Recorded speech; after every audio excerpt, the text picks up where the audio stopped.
general vamos a tener siempre tentaciones, ¿no? Pero ¿qué Mm, consejo nos podrías dar para poner a Cristo en el primer lugar, Dios en el centro, ¿no? mm. Te agradezco mucho por haber planteado esa cuestión porque creo que efectivamente es una cuestión que afecta a varios y que se requiere abordar. La verdad que no lo había visto tan claro como tú lo acabas de proponer, pero ahora que lo planteas, veo que es un problema real en el sentido de que un católico entre sus 15 a 25 años, sobre todo, o sea, tiene el grupo de parroquial, el grupo de amigos católicos que se van juntos a la playa. Hola, hola, ¿qué tal? ¿Cómo están? Esto es Dios en el centro. Quien les habla es Francisco Palacios. Hoy tengo un invitado súper especial, es Dante Urbina. Seguramente ustedes lo conocen. Él es bastante activo en las redes sociales, especialmente en YouTube, donde ustedes pueden encontrar sus charlas, sus debates, sus conferencias y cuanto material edificante. Él no solamente explica la fe, sino también que la defiende. Y es interesante porque él es economista, filósofo, y en este podcast me gustaría hablar, bueno, conocerlo un poco más, hablar sobre la evangelización y hablar un poco sobre la juventud, porque definitivamente Dante es joven. Dante, ¿qué tal? ¿Cómo te encuentras? Bien, bien, contento. Muchas gracias por invitarme. Muy grato estar aquí. Fantástico, Dante. Dante, no sé si me permitirías leer lo que dice ChatGPT, GTP sobre ti. A ver, nunca lo he visto. A ver qué dirá. Ok, interesante, mira. Dan Turbin es un filósofo, economista y apologista católico peruano conocido por su defensa del cristianismo, especialmente en debates contra el ateísmo y el secularismo. A través de sus libros, conferencias y su canal de YouTube, Urbina aborda cuestiones filosóficas y teológicas, argumentando a favor de la existencia de Dios y la compatibilidad entre la fe y la razón. También es autor de varias obras en las que combina filosofía y teología para explicar el catolicismo a un público más amplio. Algunos de sus trabajos más destacados incluyen temas como la relación entre la ciencia y la religión, la crítica al ateísmo y el análisis de la moral cristiana. Además, utiliza debates y charlas para exponer sus argumentos que se caracterizan por el uso del pensamiento lógico y riguroso. Cuéntame, ¿estás de acuerdo un poco en esa descripción? ¿Qué añadirías? ¿Qué discrepas quizás? Bueno, es curioso, a decir verdad, me ha parecido simpático el ejercicio de leerme lo que ChatGPT dice sobre mí. Como te dije, no tenía una referencia sobre ello. Bueno, hay una omisión importante allí, ¿no? O sea, no se ha mencionado que soy guapo, ¿no? Entonces hay que mejorar el algoritmo todavía. Pero fuera de ese detalle anecdótico, este, claro, de profesión yo soy economista, ¿no? Podría decirse en cierto modo que la filosofía es para mí como un modo de vida, es algo que respiro, algo que está en mi ser, pero es algo que como que me constituye, ¿no? Pero al mismo tiempo no es que yo tenga un estudio formal al respecto, ¿no? De acuerdo, Dante. Cuéntanos un poco de ti. Yo sé que tú estás casado, que tienes hijos. De hecho, nos conocimos a raíz de una conferencia que tú diste y contabas que hace poco ha nacido uno de tu último hijo, ¿no? Quiero saber un poco, no sé, que me cuentes qué El tal esta último por experiencia. ahora, ¿no? ¿Quién sabe? Ah, ok, ok. Sí, me decías. Sí, ¿qué tal esta experiencia de un poco de ser padre, tu vocación? Porque uno lee tu biografía, como hemos hecho algunas cosas a grandes rasgos, y dice, oye, tienes vocación intelectual, ¿no? ¿Cómo te ha enriquecido, no sé, el ser padre?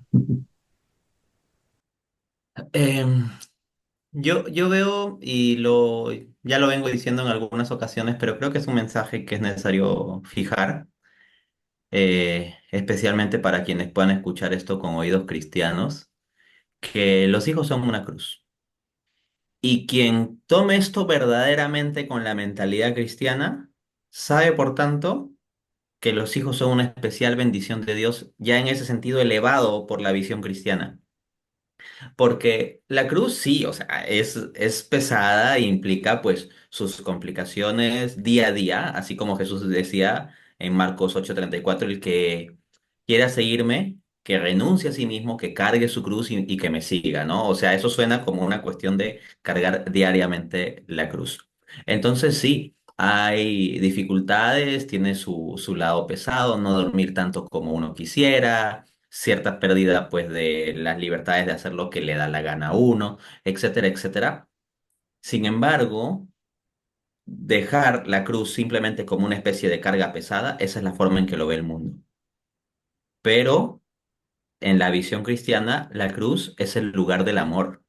¿Por qué el símbolo de los cristianos es la cruz? Mira, ahí tienes, por ejemplo, una cruz. ¿Por qué? ¿Por el tema de la muerte? ¿Por el tema de la tortura? No. La cruz es el símbolo cristiano por el tema del amor, porque es la máxima demostración que Dios nos ha dado. O sea, el ser capaz de encarnarse y morir cruel e injustamente por amor a nosotros. El entregarse del todo, o sea, nos entregó todo, su carne y su sangre, su vida misma nos la entregó en la cruz. Entonces la cruz es un lugar de sacrificio, pero por sobre todo, lugar de amor. Entonces, en la experiencia de tener hijos, yo he podido profundizar en esta dimensión de la cruz de misterio de amor y ministerio de amor también, porque ahí uno va ejerciendo un conjunto de actos y una disposición que hay que renovar día a día. Asimismo, la cruz para nosotros los cristianos es medio de santificación y también fuente de alegría. Por ejemplo, San Pablo era un hombre que andaba muy alegre y nos decía, estén alegres, hermanos, estén siempre alegres. Os lo repito, estén alegres. Y Pablo dice, yo no quiero saber nada sino de Jesucristo y Jesucristo crucificado. Entonces, ¿cómo es esto de que puede haber una fuente de alegría desde la cruz misma? Pues bien, cuando las cosas se hacen desde el amor, sí, o sea, es pesado, pero al mismo tiempo el amor lo endulza, por decirlo así, y hace que sea fuente de alegría. Pero sinceramente, si no fuera por la gracia de Dios que a uno lo ayuda y sostiene en eso, humanamente es muy pesado. Pero viviéndolo desde la gracia de Dios, pues uno poco a poco, en medio de sus imperfecciones, va avanzando y comprendiendo cosas y así también he podido comprender más cosas de Dios a un nivel más experiencial, ¿no? Con esto cierro, por ejemplo, hay veces que mis hijitos se portan mal y yo digo, pues, ay, caray, que se porta mal y pues a veces hay que decirle a los niños y todo eso, ¿no? Pero uno sabe que por más que tenga que decirles las cosas claramente o poner alguna restricción o incluso algún tipo de castigo, en primer lugar, todo es desde el amor, porque es por el bien de ellos, no por el bien de uno. Y por otra parte, sabes que no dejas de quererlo, sino que haces esto porque lo quieres y que aunque se equivoquen, tú los sigues queriendo. Entonces, cuando uno traslada eso y piensa en Dios como Padre, entonces te das cuenta de que sí, o sea, yo me equivoco, me cometo errores, vuelvo a embarrarla, ¿no? Así como a mi hijo, por ejemplo, le tengo que cambiar el pañal y eso, ¿no? Y yo vuelvo a embarrarla y Dios está dispuesto a limpiarme una y otra vez con amor. Esas son algunas cosas que voy reflexionando, que voy aprendiendo. Sí, uno de mis filósofos favoritos que se llama Peter Craig dice que el matrimonio es una escuela para ser santos, ¿no? Me has hecho acordar, ahora que has estado hablando del sacrificio, ese pasaje bíblico que nos dice el que quiere entrar al reino de Dios tiene que ser como un niño, es un llamado a nosotros ser el menos importante. De alguna forma, cuando uno es padre, renuncias a tú estar en el centro del universo, ¿no? Y es un sacrificio y es una renuncia constante a ti mismo, ¿no? Entonces, claro, entiendo un poco lo que tú me cuentas, ¿no? Sí, por Dante, ejemplo, me ha gustado mucho que traigas a colación esta idea porque justamente Jesús dice eso, ¿no? En, en Marcos 9:35 dice, el que quiera ser el primero, que se haga el último y el servidor de todos. Entonces, la Biblia, ¿cómo nos habla el padre de familia? Que el padre es la cabeza, que el hombre es la cabeza de la mujer, dice, ¿no? O sea, son términos que para las sensibilidades actuales suenan fuertes. Pero bajo una perspectiva cristiana significa que tiene que ser el servidor de todos, porque si el padre de familia va a ser el primero, tiene que hacerse el último y el servidor de todos, ¿no? Así que muchas gracias por ese apunte. Sí, sí, importante ese énfasis que hacen, ¿no? Se pasa por alto, ¿no? Justamente leíamos en ChatGPT que filósofo te denomina, ¿no? Entonces la pregunta es, economista, filósofo, yo tengo entendido que sí tú has estudiado formalmente la carrera de economía y la ejerces y que eres docente, sin embargo se ve claramente, porque uno ve tus videos, charlas, debates, que tienes un dominio considerable de la filosofía. De alguna forma, ¿cómo surgió ese interés o pasión por la teología, por la filosofía? Eres autodidacta, tengo entendido. Mm.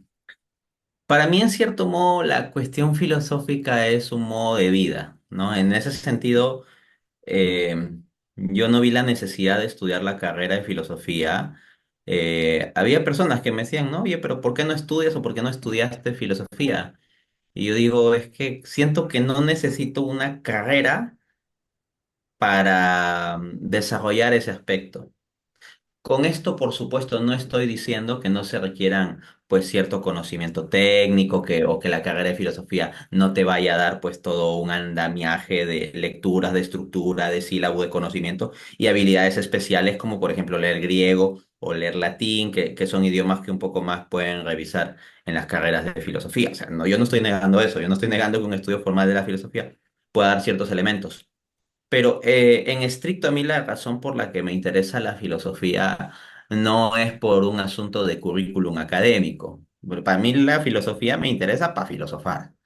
Y filosofar me interesa no para estar divagando ahí con divagues, porque hay que distinguir lo que es un filósofo auténtico de lo que es un divagador. En la concepción de filosofía, por ejemplo, de los antiguos, en Platón podemos hallar este tipo de idea. La labor del filósofo es llegar a la contemplación de la verdad. Entonces, a mí en específico, lo que me interesa es eso. Dicho eso, entonces, eh, pues ahí lo que se requiere es, por decirlo así, un espíritu filosófico, no más allá que el tema del estudio formal que sirve como un medio y que puede ser de bastante ayuda, pero vamos, o sea, existen personas que realizan un buen ejercicio filosófico sin necesidad de haber tenido un título formal y también hay personas que tienen títulos formales en filosofía y que realmente son sofistas a final de cuentas o se quedan en un academicismo seco, que no llega propiamente a la contemplación de la verdad. Dicho eso, podría decir que los orígenes de mi pasión por la filosofía están desde que tengo uso de razón. O si no es que desde antes, clásicamente se pone la edad del uso de razón a los 7 años, ¿no? Pero yo recuerdo que cuando yo tenía, por ejemplo, como 4 años, iba por el jardín de mi abuelita. Mi abuelita tiene un jardín muy bonito. Me gustaba jugar por ahí y me sentaba a veces a reflexionar cosas como cómo sería Dios, cómo sería la eternidad de Dios.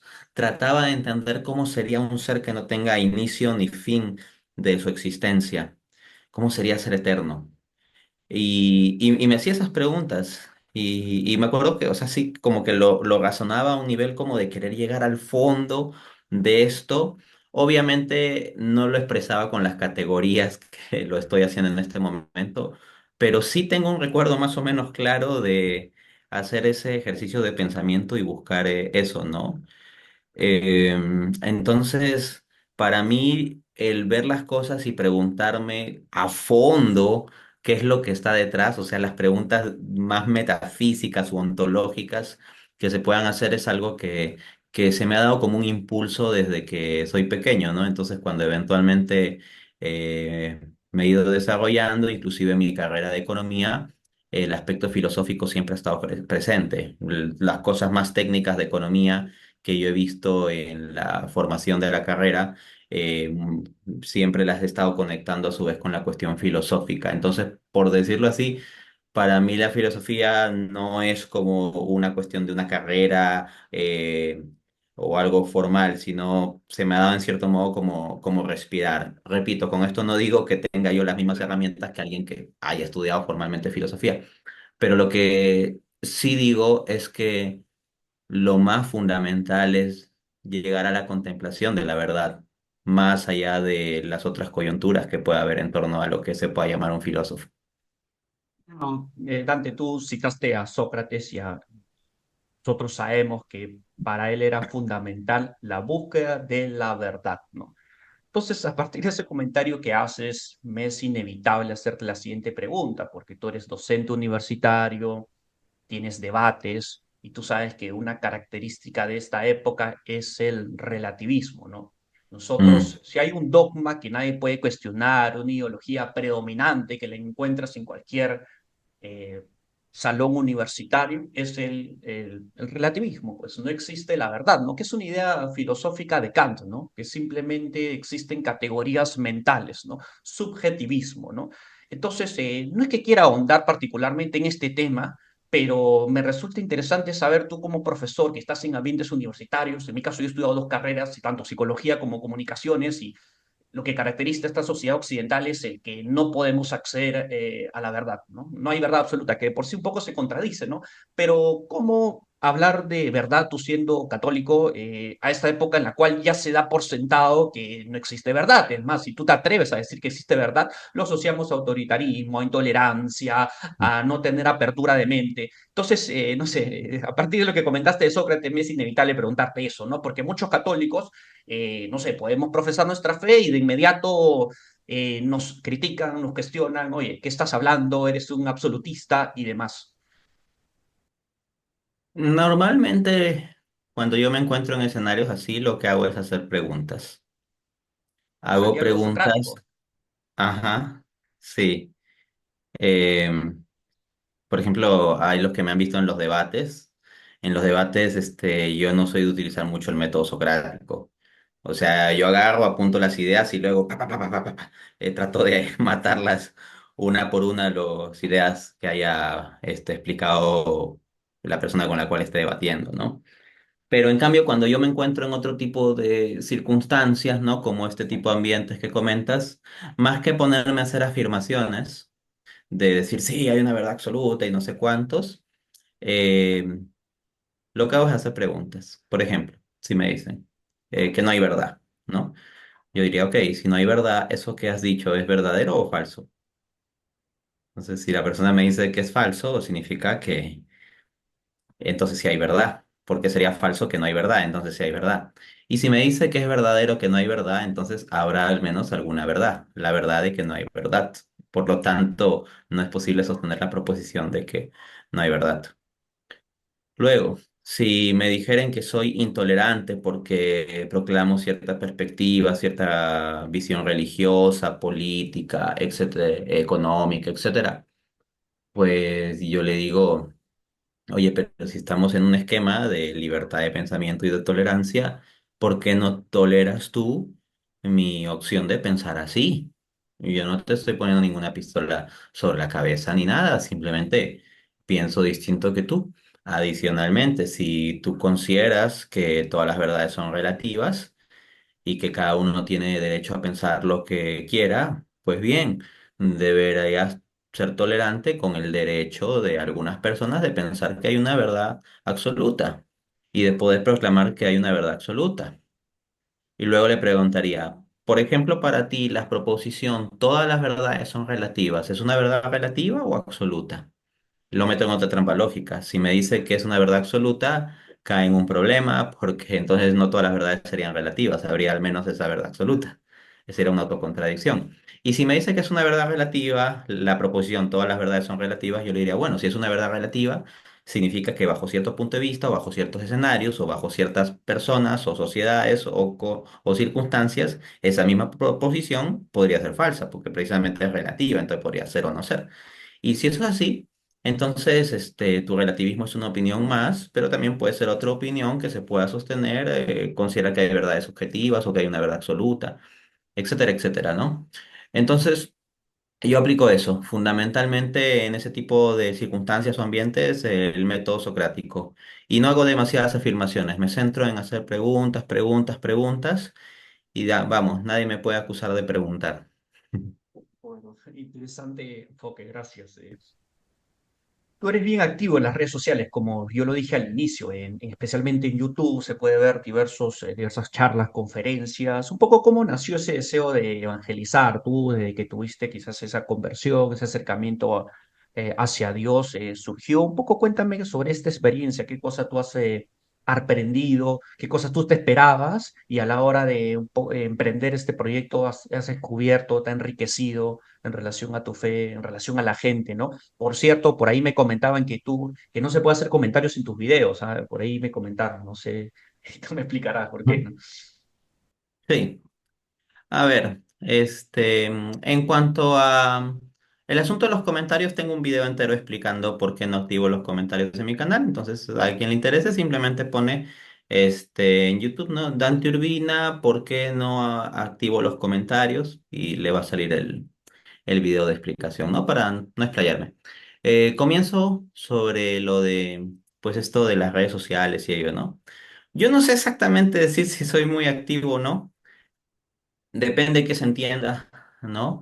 Porque yo pues veo varias personas que hacen en vivos diarios, por ejemplo, ¿no? Yo personalmente no me siento en la capacidad de hacer un en vivo diario, no solamente en la capacidad de tiempo, o sea, el tiempo no me da para hacer un en vivo diario, pero incluso si tuviese el tiempo, no me siento en la capacidad, por ejemplo, espiritual de hacer esto, de todos los días tener que estar Entiendo. hablando de todo.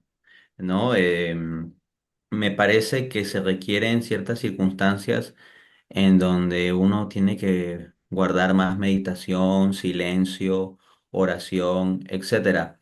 Pero vamos, o sea, yo no digo tampoco que esta sea una regla absoluta para todos los seres humanos. O sea, si hay personas que están en una condición espiritual muchísimo mejor que yo, que no creo que sea demasiado difícil tampoco para personas que traten de vivir bien su fe, pues bueno, probablemente tengan la gracia para hacer un en vivo diario y mantenerse espiritualmente bien. Hablo de personas que hacen contenido cristiano, ¿no? En el contexto cristiano. Personalmente yo no me siento en esa capacidad, o sea, como que requiere para hacer bien un contenido y no desviarse mucha oración, mucha meditación. Creo que para hablar lo correcto se requieren también periodos de silencio.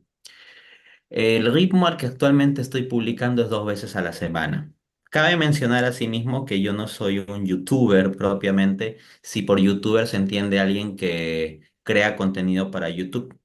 Normalmente lo que yo hago, y así es como inició mi canal, es que en eventos académicos de conferencias, entrevistas, debates, los grababa. Los grababa y luego los subía al YouTube. Entonces es fundamentalmente, digamos, funcionaba yo como conferencista, debatiente o persona que da entrevistas y adicionalmente eso se compartía en YouTube, ¿no? Solo que ha habido ciertas circunstancias, como que con el advenimiento de la pandemia, cada vez más cosas son virtuales.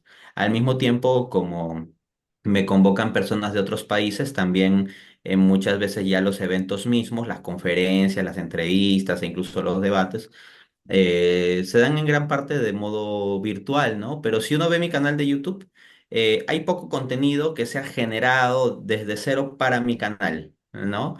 eh, Sino que es contenido normalmente que corresponde a conferencias o entrevistas a las que me convocan. ¿Cómo nace esto entonces?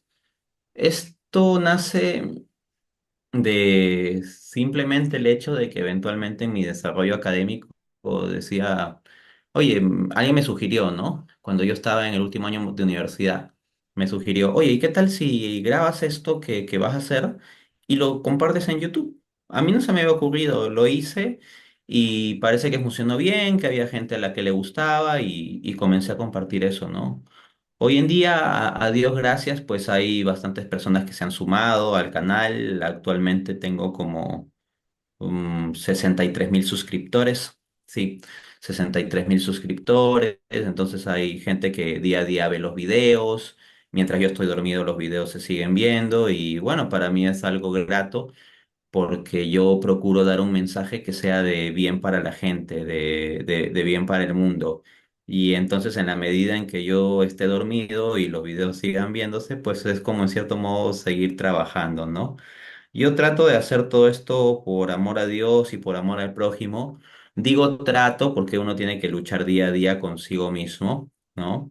Y siempre enderezar la intención, pero ese es mi enfoque, ¿no? En este tiempo, en las redes sociales, pues me he encontrado mucho cariño de la gente. También por ahí me he encontrado no pocas muestras de animadversión, incomprensión, odio, difamación, etcétera. Pero todas estas circunstancias me han llevado a acercarme más a Dios, a darme cuenta que la voz a la que tengo que acudir no es la de los que me hablen a favor o en contra. La voz a la que tengo que acudir es a la de Él y la voz que tengo que seguir es la de Él. Y cierro esto diciendo algo que me aconsejaba mi director espiritual. Me decía, hay mucha gente que te va a pedir cosas, pero tú tienes que discernir lo que vas a hacer o no hacer de cara a Dios. Eso no significa que necesariamente le digas que no a lo que te pide la gente, pero sí significa que no puedes hacer las cosas simplemente porque te lo piden. Y el punto es que, en cierto modo, el pedido de la gente está como en el algoritmo, que uno vea las cosas que automáticamente más funcionan. Y yo tengo que, pues, restringirme a mí mismo y pensar que debo trabajar para Dios, no para el algoritmo. Si Dios de alguna forma dispone que algo tenga más difusión, pues es porque Él así lo quiera. Y si algo tiene menos difusión, pues es porque Él así lo quiere. Pero lo que hay que entender también es la calidad y la cualidad de esa difusión. Y eso no se mide por la cantidad de visitas. Hay un video que yo puedo hacer de un tema que puede ser muy espiritual, muy necesario, muy profundo y que lo vean pocas personas. Pero resulta que ese video tal vez ayudó a la perseverancia y la fe de una persona que tal vez iba a caer de la fe. O tal vez hablo de un video de temas de reflexión existencial, espiritual, etcétera, que tal vez no tengan tantas visitas como por ejemplo mis debates que son como más picantes, por decirlo así. Pero puede ser que ese video haya llegado a una persona que tal vez estaba pensando suicidarse y resulta que al escuchar ese material como que redimensionó las cosas y no tomó esa mala decisión. Entonces hay que pensar en eso también, ¿no? Que no todos son los números. Es mil veces preferible que te vean 10 12 personas, pero sobre las cuales hay un auténtico bien, a que uno tenga 12 millones de visitas, pero en que el efecto sea insulso o negativo. Sí, es un tanto misterioso cómo actúa Dios, el Espíritu Santo, ¿no? Ese tema de los números que tú has tocado, ¿no? Más Mm. alegría hay en el reino de los cielos por un pecador que se convierte que por 99 justos que no se quieren convertir, ¿no? Poco eso contradice la lógica que se basa en la efectividad, en la productividad, o sea, la lógica empresarial, ¿no? La lógica de Dios es un tanto distinta, ¿no? A veces nos preocupamos mucho por las cifras, ¿no? Y podemos perder de vista lo esencial, ¿no? Cada alma es especial, ¿no? Lo que Dante, decía, porque también me da pie las reflexiones que haces, ¿no? Que son buenas. Lo que decía el zorro en esta obra El Principito, creo que es la frase más famosa del libro El Principito, ¿no? Lo esencial es invisible a los ojos. Entonces, los que tenemos un canal de YouTube, ¿qué es lo que vemos? Los números, la cantidad de visitas, la cantidad de likes y las estadísticas que nos puede dar el YouTube, pero lo esencial, el efecto así que se está haciendo en las almas de las personas, en sus vidas, en sus corazones, en sus mentes, eso no es visible a los ojos, eso es más complejo. Y eso hay que ponerlo en manos de Dios, Dios va trabajando. sí, Dante, ¿sabes por qué yo te lo comento? Yo tengo muy presente este tema de los números porque yo, bueno, algún día hablaré de mi conversión, ya voy a hacer unos videos ya, pero yo tuve muy alejado de Dios, bueno, yo fui budista y tuve una crisis, hasta tuve intentos de suicidio ya. El punto es que yo tuve sí, un punto de quiebre, una conversión, un encuentro con Dios bastante fuerte y para mí caí en lo más bajo que uno puede caer, que es fui a una charla, a una parroquia por accidente. El punto, Dante, era que eran 9 gatos y un predicador compartió un testimonio que a partir de eso Dios tocó mi corazón y fue un antes y un después, ¿no? Conversión de corazón, como lo llama Pascal, ¿no? Y a lo que voy es que, fíjate, pues, ¿no? ¿Qué tal si su criterio era, mira, este predicador, este hermano que dio el testimonio, no, son 9 gatos, sacó una parroquia sábado en la noche. yo estaba convencido de que era Dios quien me había hablado y en verdad lo veía secundario, ir y agradecerlo, tratar de echarle flores diciéndole, oye, gracias, has cambiado mi vida. No, a mí Dios me había hablado y estaba convencido, ¿no? Pero, o sea, él quizás no sabe que él fue ese instrumento que marcó un antes y un después en la vida de Francisco, que está hablando ahora, ¿no? O sea, eso es algo increíble y yo pienso que hay que tenerlo presente, ¿no? Pero ahora un poco, Dante, cambiando de tema, tú apelas bastante al tema de la razón, eso está claro, tú apelas a argumentos. Mm, Esta época entre las ideologías, a mí me gusta hablar del sentimentalismo. Nosotros no nos regimos por la razón, ¿no? Sino por lo que sentimos. Es una época donde predominan las imágenes, época tecnológica, de la inmediatez, la gente carece de reflexión. Sócrates decía que la vida que carece de reflexión no vale la pena ser vivida. Mira, San Agustín decía que la gente no se acercaba a Dios, no tanto por una cuestión racional, sino moral, ¿no? mm. Entonces, no es que esté minimizando tu labor apologética en la cual recurres a la razón, ¿no? Pero ¿hasta qué punto tú consideras que la razón en esta época es un instrumento poderoso para tocar las almas? Considero que la razón es un instrumento muy poderoso, pero al mismo tiempo estaría muy de acuerdo en que no es el principal. De hecho, algo que quisiera compartir es algo que en general yo sé, pero como que Dios me lo ha hecho notar con más fuerza últimamente. Me he encontrado con que muchas veces las personas que caen de la fe y que pueden acudir a ciertos pseudoargumentos aparentemente intelectuales para ello, están más dados a escuchar ese tipo de argumentos, a prestar oídos a esos argumentos o a creer esos argumentos, porque ya vienen con quiebres o crisis espirituales. En gran parte, pues uno como apologista lo que ve como resultados más visibles es la gente que te dice, oye, después de tal debate que tuviste, tal conferencia que diste, tal artículo que escribiste, tal libro, yo lo leí, yo lo escuché, yo lo vi, no sé qué, y wow, con eso yo me convertí. Eso sería como la especie de fruto más visible, más evidente, el trabajo apologético, los argumentos y todo ello, ¿no? Y ojo, eso sucede y hay gente que me ha escrito en esos términos, o sea, yo no diría que el ejercicio de la razón, la argumentación, el debate sea inútil, ¿no? Pero si bien es muy importante y necesario, ¿no? No es que haya que descartarlo para nada, no es lo principal, porque como digo, es como que Dios me ha hecho notar en los últimos días especialmente que muchas veces las personas que se quiebran de la fe, que se dejan avasallar por dudas de fe o cosas o argumentos contrarios, es porque ya vienen previamente con un quiebre espiritual y que el problema es en realidad más de fondo espiritual. Y es como que siento que Dios me dijera que no debo dejar de orar por las personas, o sea, más allá de la batalla de argumentos que hay que darla y procuro darla, hay que realizar una batalla día a día de oración. Yo no debato todos los días, por ejemplo. Hay apologistas que debaten bastante seguido y bueno, yo personalmente no me siento en la capacidad espiritual, ni intelectual, ni física, ni de tiempo, por ejemplo, para debatir cada semana. Si hay alguien que tiene esa capacidad, pues gloria a Dios. En particular, yo no la tengo.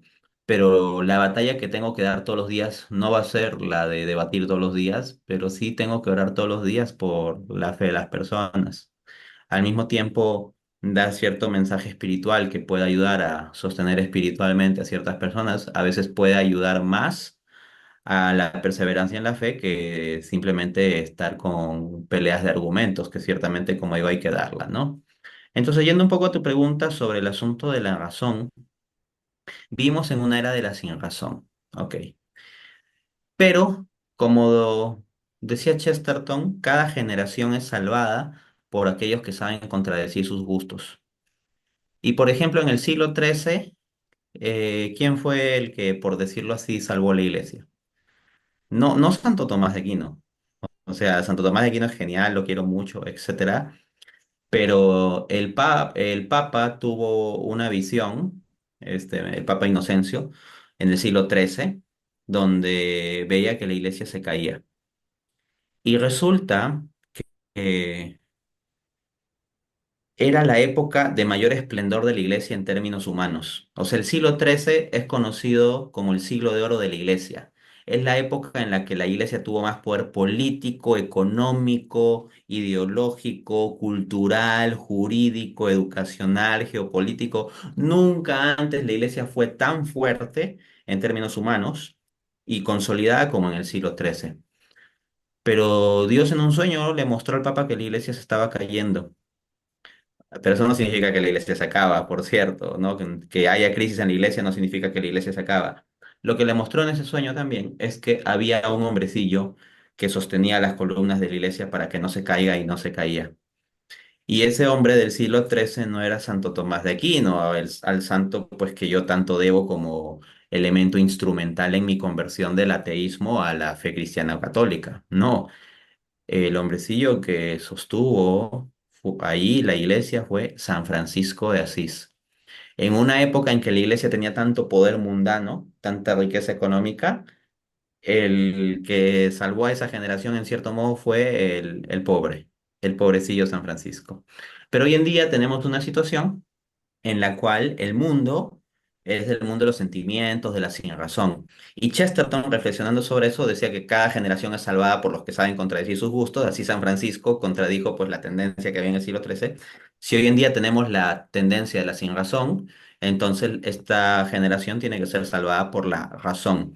Y precisamente esto que te estoy contando que dice Chesterton, Chesterton lo dice en su libro Santo Tomás de Aquino, que considero que es la mejor biografía que se ha escrito sobre Santo Tomás de Aquino.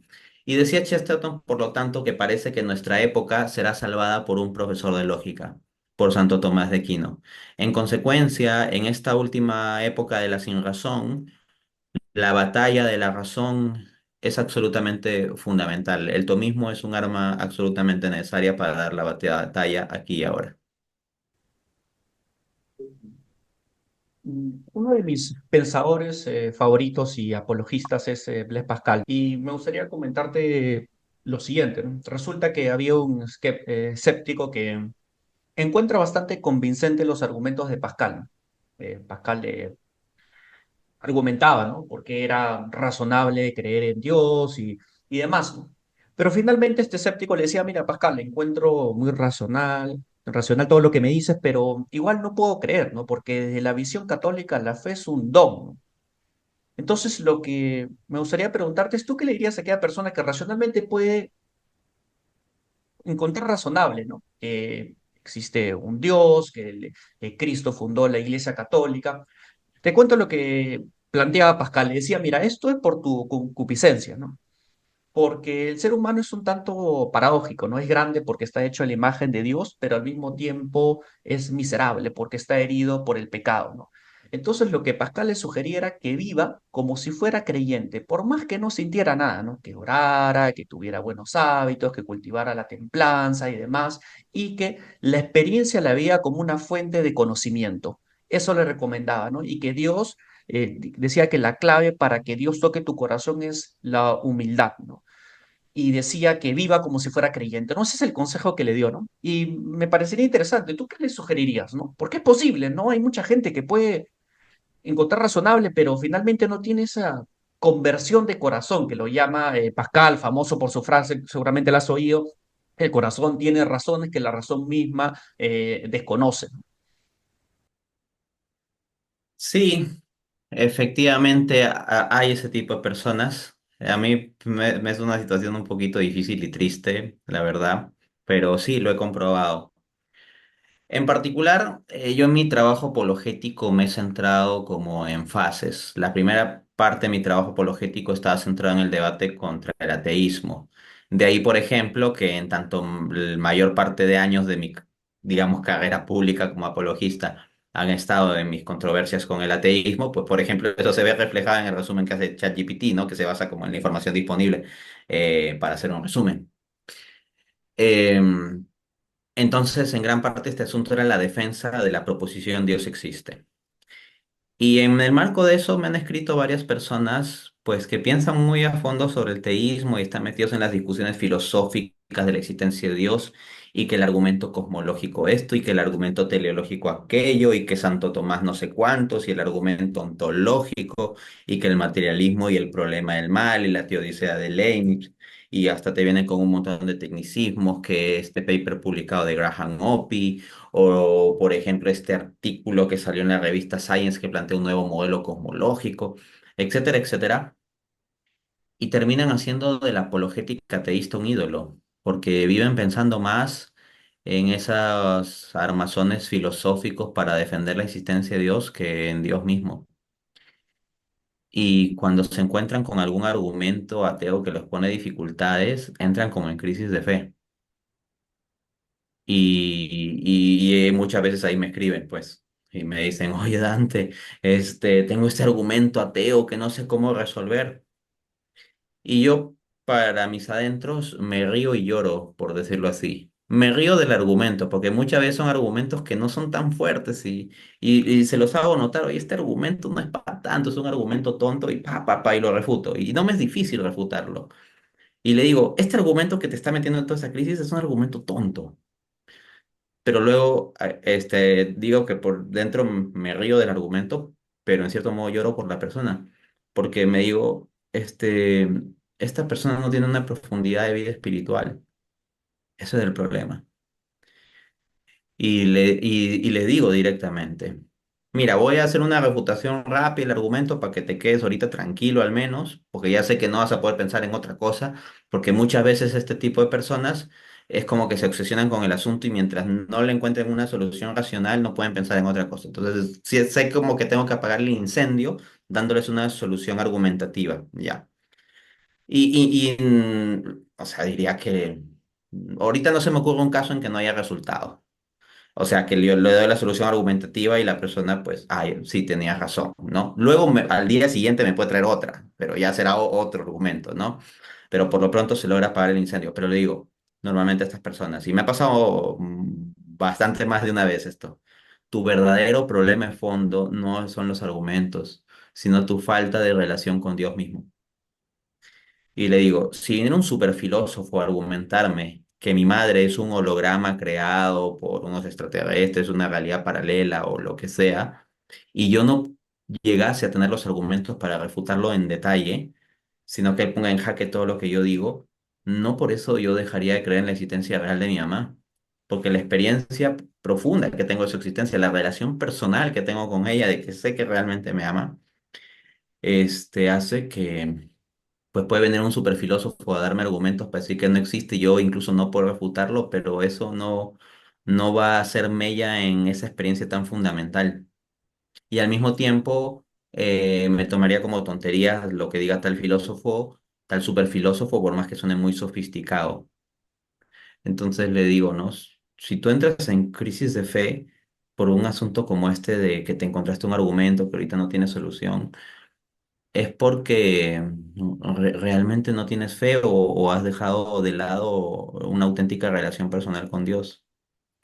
Y yo encontraba esto, ¿ah? En años anteriores, sobre todo, con las discusiones de teísmo, ateísmo, que hay muchos apologetas cristianos muy centrados en defender la existencia de Dios y que terminan haciendo de la apologética un ídolo. También esto puede pasar a nivel de apologistas católicos o protestantes, ¿no? Sí. O sea, que terminan centrándose simplemente en los argumentos para defender tal perspectiva específica, pero su relación con Dios, uy, es por ejemplo que se meten a discutir cosas sobre la Eucaristía, pero llevan meses sin comulgar. O sea, están ahí revisando libros, discutiendo argumentos y no sé cuánto, pero meses sin comulgar, ¿no? O por ejemplo, que se ponen a ver si el rosario es vanas repeticiones y hacen toda una apologética para defender o atacar, dependiendo en qué bando estén, pero en el caso de los que tendrían que defender esto, no rezan el rosario, por ejemplo, ¿no? Entonces, yo sí pondría mucho énfasis en la necesidad de la vida espiritual. E incluso al ateo, sí, yo le diría también que más allá de los argumentos, hay un tema de voluntad que debe abordar el ateo mismo, ¿no? Y va a haber un momento en donde los argumentos van a ser suficientes como para que el ateo en cierto modo pueda hacer una oración del tipo, Dios, si existes, por favor, ayúdame. Y cuando yo despejo las principales dudas racionales de un ateo en una conversación normal, no hablo de debates, ¿no? En los debates lo que tengo es que destruir argumentativamente el otro lado y punto, por el bien de las personas que puedan escuchar el debate. Pero cuando tengo que hablar en privado, por ejemplo, con un ateo, ya lo remito a que eventualmente, luego que se hayan despejado ciertas dudas, hable a Dios mismo. Sí, sí, sí. Cuando dices eso de Dios existe, me hiciste acordar a un pensador francés llamado André Froissart, ¿no? Que justamente hacía esa pregunta y tuvo una conversión muy interesante. También cuando estabas hablando un poco del tema del amor, por ejemplo, en relación que tú tienes a tu mamá, me hacías acordar de un debate entre el matemático John Lennox con Richard Dawkins, y John Lennox le decía, tú tienes fe en que te ama tu esposa, ¿no? Y no es algo que nosotros podamos probar, por ejemplo, en un tubo de ensayo, es amor, ¿no? Que es una energía, una fuerza que mueve, ¿no? Que mueve corazones, que mueve a las personas, ¿no? En cuanto a la tecnología y el tema de la evangelización, Dante, yo soy un poco crítico, ¿no? O sea, por una parte me parece fantástico divulgar y producir material para evangelizar, pero al mismo tiempo me parece que los católicos o cristianos podemos perder un poco de vista lo esencial, que es el uno a uno, ¿no? El escuchar a la persona, ¿no? Ir al encuentro, ¿no? Porque a veces tengo la impresión, no sé, Dante, que hoy en día nos creemos los super evangelizadores porque yo veo un videito en YouTube y lo mando al WhatsApp al grupo y yo soy el super evangelizador, ¿no? Cuando, no sé, yo, no es que esté mal, pero yo preferiría mil veces que ese hermano le pregunte un cómo estás o le dé una llamada a alguien, o qué tal nos reunimos, qué tal si vamos a misa, ir al encuentro, ¿no? Quería saber un poco tú qué opinas sobre este tema, ¿no? De los católicos y la evangelización a través de la tecnología, ¿no? Sí, hay los que nos podemos creer los super evangelizadores porque compartimos videitos en grupos de WhatsApp de la parroquia o grupos católicos, o nos podemos creer los super evangelizadores porque hacemos videos en YouTube y tenemos nuestro canal católico, y si lo ven decenas de miles de personas o llegamos a cientos de miles o millones, uy, entonces yo soy el super evangelizador, ¿no? Entonces se tiene a veces, sí, ese tipo de mentalidad. Difícilmente se lo expresa, digamos, tan explícitamente, pero implícitamente eso está en la mentalidad de muchos. Y todo el que tenga algún tipo de apostolado en redes sociales igual tiene ese tipo de tentación de fijarse en eso. Es algo de lo que hay que ser conscientes y luchar día a día, ¿no? Como bien dices, pues sí, hay muchas ventajas de la tecnología, pero también es cierto que la relación uno a uno se ha perdido en gran parte. Una forma en la cual yo veo reflejado esto es que en mi canal de YouTube, como dije, hay un video donde yo explico esto. No tengo activados los comentarios. Tampoco yo hago transmisiones en vivo. Una sola vez en mi vida hice una transmisión en vivo que era por un acuerdo con un grupo de amigos católicos y punto, ¿no? O sea, fue como una circunstancia muy, muy especial y particular. Entonces, eso, yo no suelo hacer transmisiones en vivo, no suelo activar los comentarios. Pero cuando por ahí yo en otros videos veo comentarios o veo los chats en vivo, me encuentro mucha superficialidad, mucho odio. También la gente muchas veces se expresa de forma banales, malcriados. Lo he visto tanto en católicos como protestantes. Yo no voy a decir que hay un grupo que sea perfecto en cómo se expresa la gente que ahí está en redes sociales, ¿no? He visto eso, mucha banalidad, grosería, superficialidad. Y estadísticamente yo no diría que es una excepción, diría que es un patrón este conjunto de cosas. No digo todas ellas a la vez en cada comentario, por si acaso, pero la suma de ellas sí diría que abarcan como mínimo más del 50% de comentarios a veces en ciertos espacios que llevan el título de cristianos o algo asociado al cristianismo, ¿no? Entonces eso es algo que a uno le llama la atención. Pero al mismo tiempo... Yo tengo habilitados vías privadas en mis redes sociales, en mi página de Facebook, en mi página de Instagram. Hay gente que me puede escribir al privado, y entre la gente que me escribe al privado, muchas personas bueno, tienen como una cierta confianza de contarme cosas, compartirme cosas o pedirme ayuda. Y yo veo unas situaciones humanas bien difíciles. O sea, veo personas que pasan por unas crisis morales, espirituales, emocionales, que tienen dudas, que tienen problemas, que tienen sufrimientos, que tienen angustias, que necesitan un mensaje de aliento, un mensaje espiritual, que están desesperados, etcétera. Claro. Ok, Entonces, vale. por un lado, Veo mucho comentario superficial en los chats en vivo y en en las cajas de comentarios de los videos, pero al mismo tiempo en las comunicaciones que me llegan en privado a mis redes sociales, pues muchas veces gente que me está hablando desde el fondo de su corazón. ¿Qué quiero decir con esto?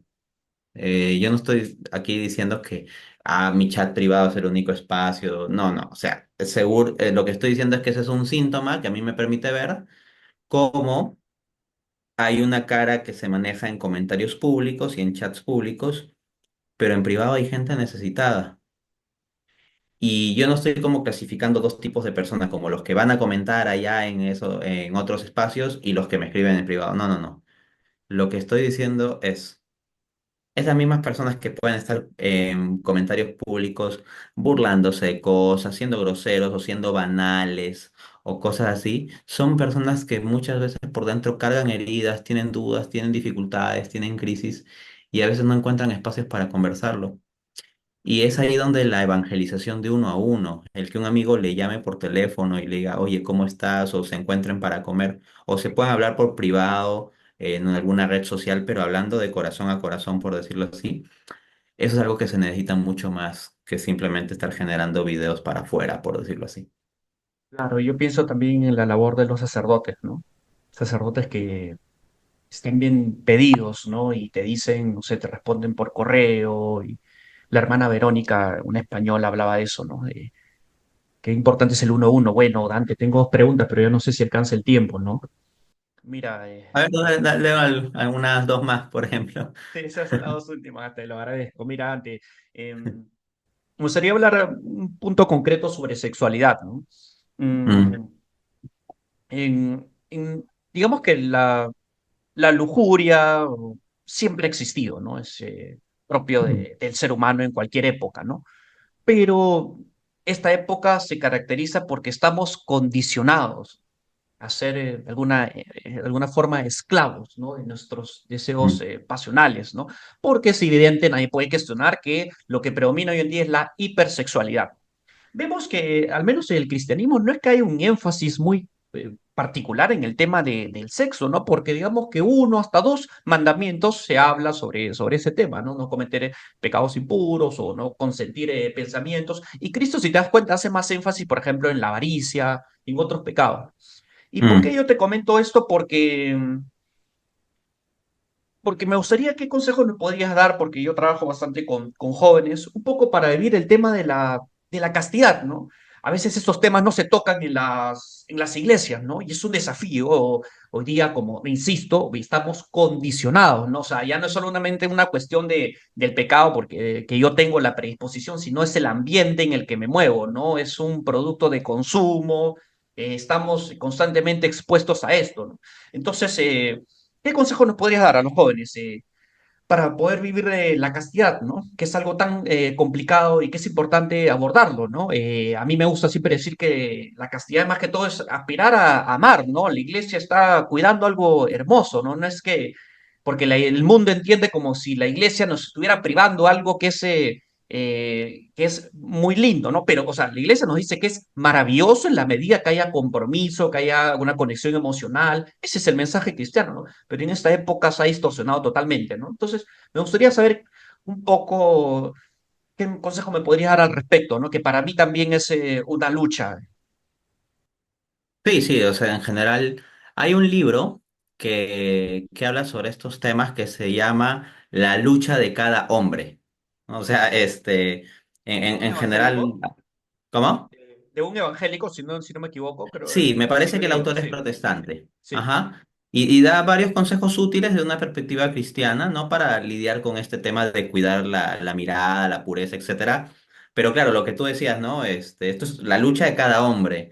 No es simplemente que es la lucha de unos poquitos hombres que son hiperlujuriosos, ¿no? O sea, lo que nosotros tenemos es una sociedad que sistemáticamente nos está empujando a ello y por lo tanto dar la batalla por la pureza en ese tipo de sociedad, pues es algo que es bastante fuerte, pero es ese tipo de radicalidad que se requiere. Sobre esto que comentaba, por ejemplo, del carácter hipersexualizado de la sociedad que prácticamente te empuja a eso. Hoy en día, eh, coincido con ese diagnóstico, de hecho, lo estaba recordando, en el libro La economía irracional, es un libro que publiqué en 2021, escribo lo siguiente, ¿no? En la página 151. A ver, ahora bien, hace unas cuantas décadas la cuasi omnipresencia de publicidad semipornográfica era prácticamente impensable. Las revistas para adultos, es decir, para adolescentes, estaban en un rincón oculto de los puestos de venta de revistas y periódicos. Es más, muchas veces no tenían ni siquiera mujeres desnudas, sino solo en ropa interior. Hoy en día, mujeres en ropa interior aparecen en los periódicos que están colgados en los puestos de venta y hasta en varios comerciales de televisión. En el caso del Internet, el asunto es aún más fuerte. Uno puede estar navegando por páginas que no tienen nada que ver con sexo y de repente aparecen publicidades con elementos obscenos, ¿no? Este, entonces, en la página 153 también te refiero a lo siguiente. Alguno podrá pensar, va, pero eso solo afecta a unos pocos adictos extremos. Sin embargo, el problema está más extendido de lo que uno podría pensar. Por ejemplo, como reporta Wilson, abro cita, investigadores estudiando a usuarios masculinos de pornografía han encontrado tasas de adicción a la pornografía de alrededor de 28%. Entre 1948 y 2002, las tasas históricas de disfunción eréctil en hombres de menos de 40 años estaban consistentemente entre 2 a 3%. Sin embargo, desde 2010, 6 estudios han encontrado tasas de disfunción eréctil entre 14 y 33% en los hombres jóvenes. Es diagnóstico, un diagnóstico serio, ¿no? En la página 152 también refiero lo siguiente. Se trata pues de un negocio que tiene que devorarse a los consumidores. Quedaron atrás los tiempos en que uno tenía que buscar pornografía. Noten esto, ¿ah? Quedaron atrás los tiempos en que uno tenía que buscar pornografía. Ahora la pornografía lo busca a uno. El sistema extiende sus tentáculos a todos los rincones. Antes los púberes de 12 o 13 años descubrían la pornografía de manera muy ocasional, en alguna revista oculta con una cantidad limitada de imágenes, muchas veces no tan explícitas, en una caja oculta en el rincón más oculto del polvoriento ático de algún tío lejano. Hoy en día, niños de 9 o 10 años descubren la pornografía de manera muy fácil en el teléfono celular con conexión a Internet que da acceso a una ilimitada cantidad de videos, por lo general demasiado explícitos. El adolescente promedio de hoy en día ya ha tenido acceso a pornografía mucho más fuerte, variada y rara que aquella a la que accedían hombres adultos de hace 4 décadas. Cuando el padre de familia dice a su hijo adolescente, hijo, tenemos que hablar de sexo, ya prácticamente se va a dar la situación de que el puber responda, sí, papá, ¿qué quieres saber? Fin de cita. Entonces, civilizacionalmente estamos en una situación difícil, ¿no? ¿Cómo dar la batalla frente a esto? Bueno, en una entrevista no daría un espacio para desarrollar toda la temática. Igual voy a mencionar algunos puntos, pero tengo un video dedicado en detalle al tema. Ahorita les ubico el Ahí título. también lo comparto hoy. Perfecto. El video se titula Cuatro consejos de Santo Tomás de Aquino para vencer la lujuria. ¿Ok? Entonces yo tomo los consejos de Santo Tomás de Aquino, pero los pongo en el contexto actual, por si acaso, ¿no? O sea, como ya habrán notado por las citas que he dado de mi propio libro, o sea, estoy al tanto de cómo es el problema, ¿no? Entonces, eso, a quien le interese, ahí hay una conferencia de 1 hora y 20, entonces van a encontrar material de cómo ir lidiando con esto. Pero en particular lo que yo diría es que, o sea, por supuesto, fuera de los temas sacramentales, o sea, fortalecerse en la Eucaristía y en la confesión, pues uno tiene que tomar medidas específicas para hackearse a sí mismo. Hackearse a sí mismo significa que uno tiene que partir de la premisa de que uno es débil. Y partiendo de la premisa de que uno es débil, uno tiene que buscar cómo va a poner mecanismos para impedir caer en todo lo posible, bloquearse las posibilidades. La analogía que yo suelo poner es que si un individuo sabe que todos los viernes a las 9 de la noche sale a tomar con un grupo de amigos y lo que él hace es decir, no voy a volver a tomar, pero simplemente se queda los viernes a las 9 de la noche sin nada que hacer, la tentación lo va a agarrar y se va a ir a tomar de nuevo con el grupo de amigos y no va a poder dejar esa situación de recurrencia sistemática al alcohol. ¿Qué tendría que hacer esta persona? Algo como los viernes a las 9 de la noche meterse a clases de inglés o a un grupo de oración o hacer algún tipo de ayuda social o quedar siempre con personas para salir a otro lado, con otro grupo de personas para ir, por ejemplo, a un cine, qué sé yo, ¿no? Entonces es una forma de hackearse. Entonces uno tendría que pensar en su lucha contra la impureza, ver cuáles son las ocasiones en las que yo más puedo estar fallando. Y una vez que las ubique, luego pregúntese, ¿cómo yo puedo ponerme impedimentos? ¿Cómo puedo hackearme a mí mismo para no caer en esas circunstancias? Y miren, así como Internet tiene muchos recursos para el mal, también hay recursos para esta lucha. Hay personas que comparten recursos, que se las ingenian y todo ello, y uno puede buscar esa información en Internet. Así como existen aplicaciones para cosas malas, también hay aplicaciones para combatir, bloquear, disminuir o restringir las cosas malas. Cada uno tendrá que hacer su trabajo buscándolo, pero existen esas alternativas. Sí, un par de comentarios. Lo primero es que en la pandemia el consumo de pornografía se incrementó masivamente en diversos países, ¿ok? Una cuestión desconcertante, ¿no? En segundo lugar, sí, psicológicamente se trabaja eso. Curiosamente, las personas que tienen mayor fuerza de voluntad no son las que enfrentan directamente la tentación, sino son las que saben evadirla, ¿no? Y también el apóstol San Pablo hace énfasis, ¿no? Mejor hay que huir, ¿no? Hay que evitar las circunstancias, ¿no? Qué importante es el autoconocimiento, una vez más pensando en Sócrates y lo que tú dices es muy cierto, ¿no? Que ahora hay grupos donde uno puede recurrir, puede sentirse que otras personas están con esas luchas en YouTube, comunidades, y eso es muy edificante. La última pregunta, Dante, un poco quisiera hacer énfasis en los católicos que ya están en la base 3, ¿no? Yo a veces tengo a pensar, y lo veo de un lado muy psicológico, que la gente que a veces los adolescentes o los que están en la base 20 universitarios se acercan a la iglesia por un sentido de pertenencia, de identidad, y no necesariamente por un encuentro con Dios, ¿no? Pero ya cuando estás al final de tus 20, ya trabajas, ya ves los frutos de tu esfuerzo, yo estoy convencido de que ya el deseo de ganarse el mundo es bastante fuerte. Eso decía el filósofo católico Fabrice Hadjano. Hablaba de esta tentación de querer ganarse el mundo, de tener el éxito y después poner a Dios, ¿no? Como una ecuación, ¿no? Primero quiero tener mi seguridad económica, no sé, encontrar pareja, quiero ganar una buena reputación, ser reconocido. Yo no estoy diciendo que eso sea algo trivial o irrelevante, eso forma parte de la construcción de la identidad, ¿no? Pero a Dios no lo ponemos en el primer lugar, ¿no? Y yo está claro que eso, Cristo destaca bastante eso, ¿no? Para seguirlo, ¿no? Entonces, un poco para cerrar lo que quería decir, la tentación es bastante fuerte cuando estás, porque ya es otra cosa, pues no te das cuenta que tiene más confianza, te das cuenta que, no sé, de alguna forma puedes tener éxito, quizás en el trabajo, a nivel social y demás. ¿Qué consejo nos podrías dar a los hombres y mujeres que estamos en los 30 y queremos seguir a Cristo y a veces nos sentimos, podemos sentir cierta soledad, ¿no? Porque te das cuenta, al menos yo lo que puedo observar es que pertenezco a una minoría, ¿no?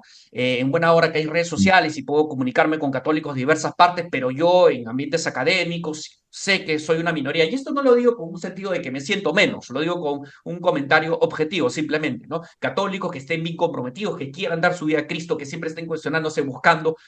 Yo al menos percibo que es una minoría. ¿Qué consejo nos podrías dar a estos hombres que estamos en base 3, ¿no? Y tú sabes que la tentación quizás puede ser más fuerte, ¿no? Porque todo, en general vamos a tener siempre tentaciones, ¿no? Pero ¿qué Mm, consejo nos podrías dar para poner a Cristo en el primer lugar, Dios en el centro, ¿no? mm.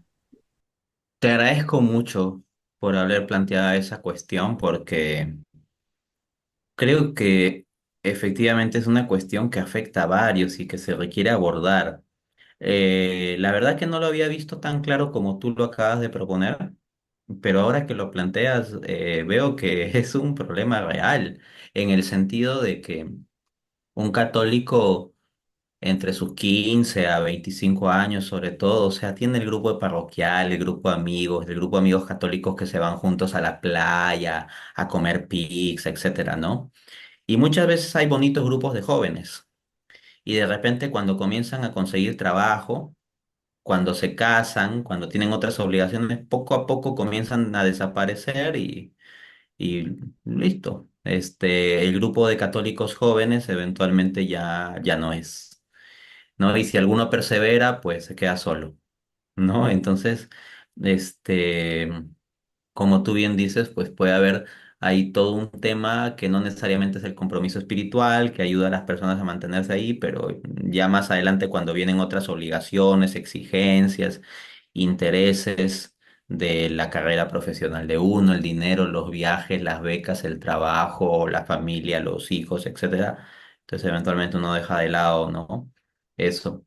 Y por otra parte, si pensamos en personas de 40 a más, pues pueden encontrar sus espacios en realidad y mientras mayor sea la edad, más posibilidad hay de encontrar un grupo de oración un grupo parroquial, un grupo católico, etcétera, ¿no? Pero tienes toda la razón en que la edad entre los 30 y los 40, ese rango, es un rango difícil, donde no se ve tanto a personas de ese rango en los grupos parroquiales o de oración o movimientos, etcétera, ¿no?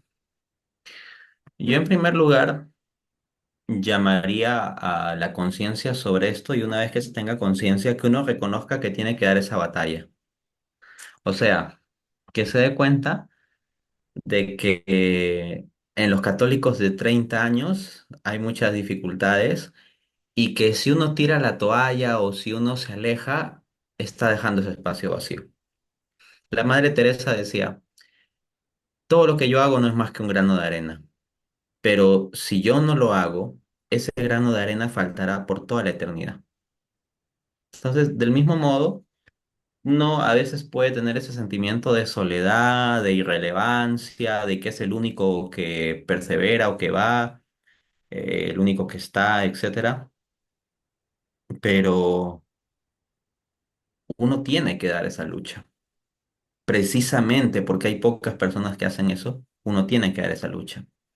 Pero al mismo tiempo, cuando uno tenga este tipo de angustia o de preocupación, de sentimiento, que es muy normal tenerlo en ese tipo de circunstancias, clamar a Dios. Así como clamó el profeta Elías que se sentía muy solo. Decía a Dios, no, mira, yo siento mucho celo por tu causa, Señor, pero fíjate que han matado a todos los profetas y a mí me han dejado solo.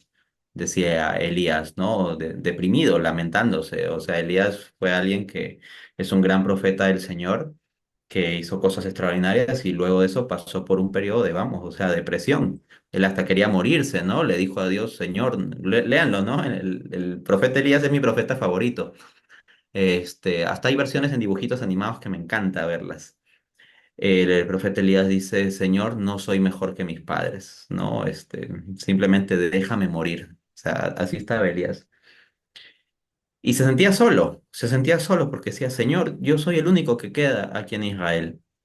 Y Dios le responde, me he reservado 7.000 hombres que no han doblado la rodilla delante de Baal.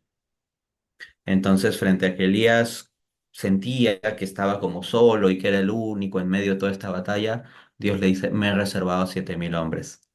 Entonces, frente a los que podemos tener la angustia de decir, oye, qué difícil está ver la perseverancia de católicos, sobre todo en el rango de 30 años, parece que muchos de los que eran los católicos de 20 años después se han dejado absorber por otras cosas. Sí, vamos a ver eso lamentablemente, pero al mismo tiempo recordemos la promesa de Dios, me he reservado 7.000 hombres. Entonces yo creo que Dios en cierto modo dice, me he reservado a 7.000 católicos treintones, por decirlo así, ¿no? Y con esa confianza tenemos que perseverar. Y en medio de esa perseverancia encontraremos compañeros de camino, ¿no? Así como el profeta Elías pudo dejar su ministerio al profeta Eliseo, que hizo unos milagros incluso más grandes, ¿no? Nosotros tenemos que perseverar en esa confianza en Dios. Va a haber momentos de aflicción, ciertamente, pero recordemos la promesa de Cristo, Juan 16:33, en el mundo pasaréis aflicción, pero no tengáis miedo, pues yo he vencido al mundo. También lo que dice Mateo 6:33, otra promesa de Jesús. Busquen primero el reino de Dios y su justicia y lo demás les será dado por añadidura. Muchos piensan al revés. Piensan, como tú muy bien identificas, que primero hay que buscar que trabajo, dinero, casa, familia, hijos, y luego por añadidura, a ver, ya buscar a Dios, pero ya están muy ocupados, gastados y absorbidos por todas las otras cosas, y más se parecen a aquella semilla de la parábola del sembrador que cayó pues entre espinas, ¿no? O sea, que decía que tenía buena raíz, como católico de 20 años del grupo parroquial con su raíz y creció, pero luego a los 30 vinieron las ocupaciones y las angustias, las cosas del mundo y las riquezas y todo eso y se ahogó la plantita, ¿no? Entonces, lo que nosotros tenemos que hacer en lugar de pensar que primero todo lo demás y luego Dios por añadidura, no. Busquen primero el reino de Dios y su justicia y lo demás les será dado por añadidura. Y cierro diciendo que yo puedo confesar que esto es así por la misericordia de Dios. Eh, Hay muchas cosas que yo tengo y que la verdad que cuando yo me ponía a pensar, cuando tenía mis veintitantos años, proyecciones de cómo sería mi vida, vería muy difícil o imposible tener ciertas cosas. Por ejemplo, tener una esposa. No me puedo explayar aquí, es una historia compleja, pero para mí no fue algo fácil o automático. Para mí era visto como, wow, o sea, que es prácticamente un milagro si yo pudiera casarme, tener hijos, tengo hijos. Para mí era algo impensable poder terminar de, no sé, asumir ciertas obligaciones económicas, tener una casa, etcétera, ¿no? Cuando yo en cierto modo me ponía a hacer proyecciones y veía mis circunstancias, decía, wow, esto está muy difícil, tener un buen trabajo, trabajo estable, etcétera. Y al final de cuentas, Dios me ha dado por añadidura estas cosas. Tengo mi esposa, tengo mis hijos, tengo una casa donde vivir. Y tal vez alguno que me escuche y que me vea aquí con mi terno y mi corbata, así pueda pensar, no, pues que para Dante Urbina las cosas han sido fáciles y como él académicamente le ha ido bien, con eso se maneja. Le digo, no supongan cosas, no saben mi historia, es complicado y créanme que hay momentos en donde yo decía, wow, todo esto se ve imposible y no era necesariamente una angustia absurda, al menos desde un punto de vista humano. Por supuesto, Dios desde arriba se reía de mi angustia, ¿no? Decía, "Ah, ¿qué te preocupas? Yo voy a solucionar todo." Y Dios soluciona todo. Entonces yo diría a los católicos de 30 años, aférrense a esa promesa de Cristo. Busquen primero el reino de Dios y su justicia y lo demás les será dado por añadidura. Dios les va a dar todo por añadidura. Confíen en Él. Y alguno dirá, bueno, pero es que a Dante sí, pues le han funcionado estas cosas porque pues él como que es buen católico, se porta bien, ¿no? Miren, se lo voy a decir de frente, o sea, quien sepa más, qué tan bien me porto, qué tan buen católico soy yo mismo, ¿ya? Y no, yo no me merezco nada ante Dios y no lo digo por una humildad en el sentido de como decir que soy menos de lo que soy, no, lo digo porque yo sé mi realidad. Este, o sea, yo puedo decir ante Dios, Señor, tú eres misericordioso porque yo soy un miserable y aún así tú me ayudas. Y me gustaría poder decir que, bueno, yo fui un miserable hace muchos años atrás, donde yo pues cometí pecados y todo eso, pero a partir de cierto año yo fui absolutamente perfecto y nunca jamás le fallaba nada a Dios, no. O sea, yo puedo decirle a Dios, Señor, soy un miserable semana a semana. En consecuencia, confiemos en el amor de Dios. No, no se trata de que tengamos que ser perfectos. Confiemos en un Padre amoroso. Mis hijos van a tener, en todo lo que yo pueda, van a tener que comer, van a tener un techo y todo eso, aunque se porten mal. Y yo los voy a querer. Aunque haya días en que no se porten tan bien y que me compliquen las cosas, igual los voy a querer. Y si yo que soy miserable puedo hacer eso, ¿cuánto más Dios no lo va a hacer por ustedes? Bueno, antes, un comentario. Me has hecho acordar o en todo caso he pensado en el cardenal Ratzinger en 1969, un poco hacía una predicción sobre cómo iba a ser la iglesia, ¿no? Quizás es un poco lo que estamos viviendo. Decía, será una iglesia más espiritual, no poniendo su confianza en los mandatos políticos ni coqueteando como lo ha hecho hasta ahora con la izquierda o la derecha. Será pobre y se convertirá en la iglesia de los desposeídos, ¿no? Parece muy bonita, ¿no? Personas que se acerquen a la iglesia porque porque están buscando un salvador, ¿no? Y ahora justamente que tocamos ese tema de sexualidad, yo he conocido muchos hombres que van porque ya no saben a qué recurrir, ¿no? Y vemos cuando leemos la Biblia esos pasajes en los cuales uno busca un salvador, ¿no? Va buscando, ¿no? Con un corazón ya partido, ¿no? Y Cristo está ahí para renovarnos, ¿no? Porque Él hace todas las cosas nuevas, ¿no? También me ponía a pensar en Madre Teresa de Calcuta cuando las hermanas le decían, hay tantas cosas que hacer y ella le decía, oren más, ¿no? Suena contradictorio un poco, ¿no? Oren más, ¿no? La oración, ¿no? O practicar la presencia de Dios, ¿no? Entregarlo todo a Dios, ¿no?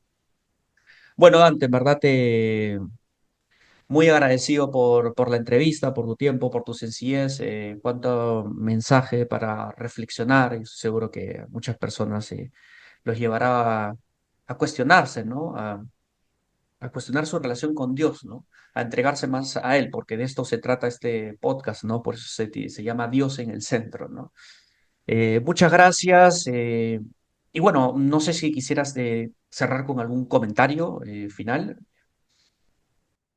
Sí, muchas gracias por los puntos que has planteado, porque creo que Dios también te ha movido a plantear ciertas cosas para que se puedan suscitar a su vez ideas que sean de ayuda a muchas personas que están en luchas espirituales, en angustias, en puntos en que pueden estarse desanimando o en confusión, etcétera, ¿no?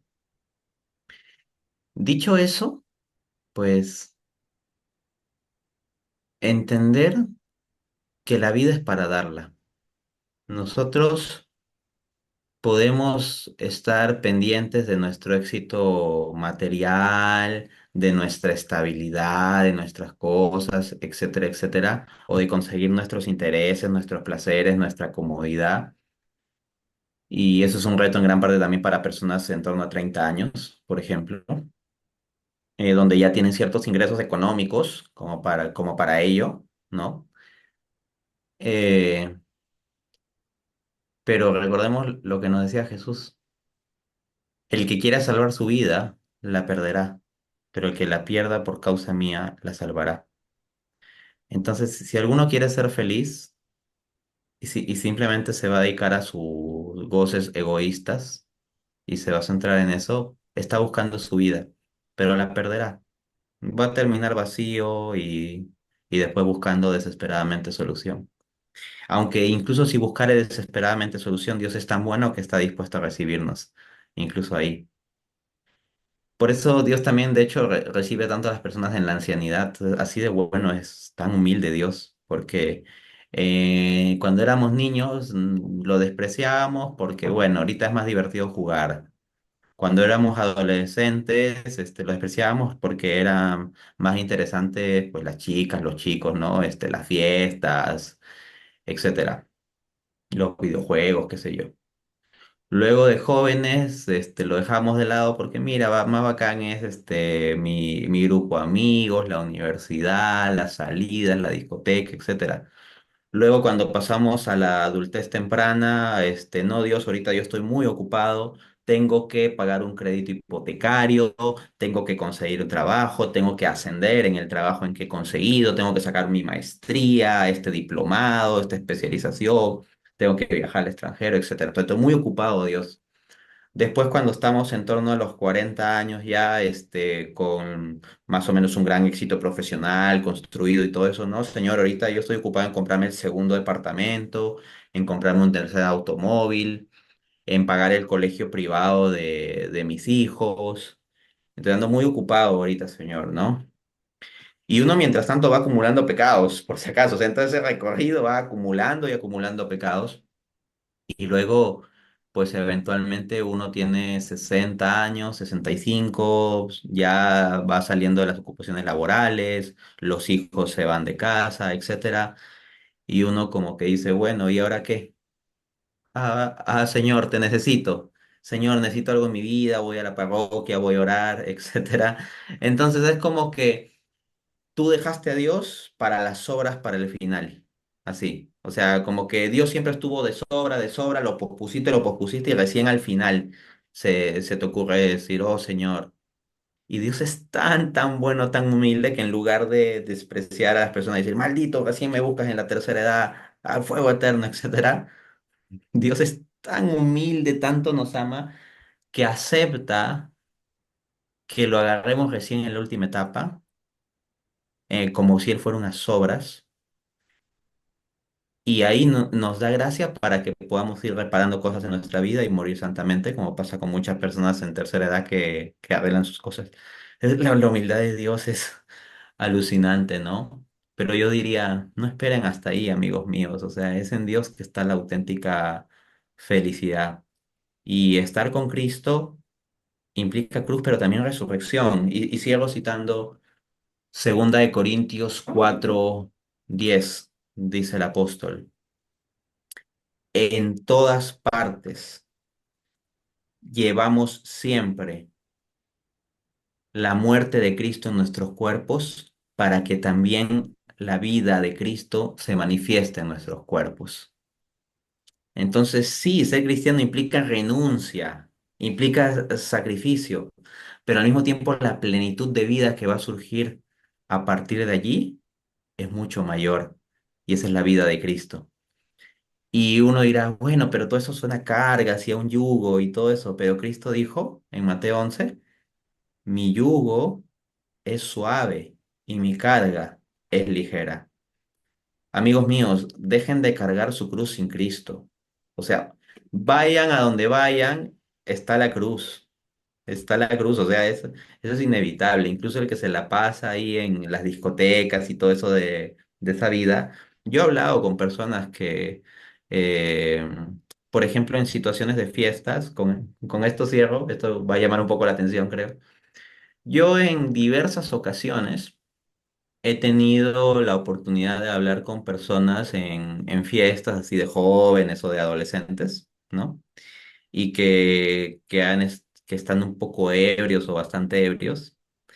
Y muchas veces en esas circunstancias me han contado cosas difíciles, cosas que tienen de fondo, o muchos se han puesto a llorar, así. Y estas personas es como el tipo al que uno ve como el rey del mambo y que todo le va bien y que va todos los fines de semana a discoteca, o la chica que uno lo ve como que la chica alegre, que es admirada y querida por todos y no sé cuántos, etcétera. Y yo veo quebrarse esas personas, entonces, o sea, aunque no lo quieran admitir, ustedes cargan una cruz, pero es una cruz sin Cristo. Lo mejor es que sea una cruz con Cristo y mientras antes, mejor. Con eso cierro. Qué gran mensaje, Dante. Yo le voy a pedir las personas que nos van a ver, que oremos por Dante. Hay un pasaje bíblico que dice también que en la medida que uno destaca, las tentaciones son mayores, ¿no? Las tentaciones son mayores, entonces qué importante tener presente a Dante, ¿no? Yo no tengo duda de que es un modelo masculino, ¿no? Yo como psicólogo he abordado en diversas ocasiones este tema de la ausencia de modelos masculinos.